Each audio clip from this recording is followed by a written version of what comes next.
আপনার স্ত্রী এসে আপনার মার নামে এক গাদা বদনামি করছে, তোমার মা এটা বলছে, তোমার মা ওইটা বলছে, উনি কি এটা বলতে পারে, এটা বুড়া মানুষ কিভাবে এই কথা বললো, তোমার ভাই এটা বলছে, তোমার বোনও এটা করছে, দুনিয়ার বিচার দিল বউয়ে। তখন আপনি একজন সভ্য স্বামীর মতো, ভদ্র স্বামীর মতো মনোযোগ দিয়ে সব কথা শুনবেন। অনেক স্বামী আছে বেকুবের মতো, বউয়ের কথা শুনে না, বলে বুঝছি তুমি কি বলবা, হয়েছে থামো। না, খবরদার, ফুল কথা বলতে দিবেন, তার যত জেদ আছে সব ঝাড়তে দিবেন, 2-4-5 মিনিট যা লাগে বলে সে যখন হাঁপায় উঠবে, বলবে যখন কি ব্যাপার তুমি কিছু বলো না কেন, এবার আপনি তখন ফ্লোর নিয়ে এবার আপনি তাকে বলবেন যে দেখো তুমি যা বলছো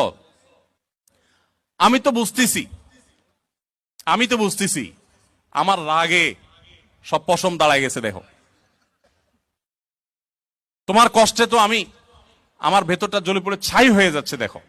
যেভাবে বলা দরকার বলে তাকে আগে এটা কনভিন্স করবেন যে আমি তোমাকে ইগনোর করছি না, তোমার সমস্ত কথাগুলো ক্যাচ করেছি এবং তোমার ব্যথা আমি ব্যথিত। এরপরে এবার বলবেন দেখো যদি মা না হতো,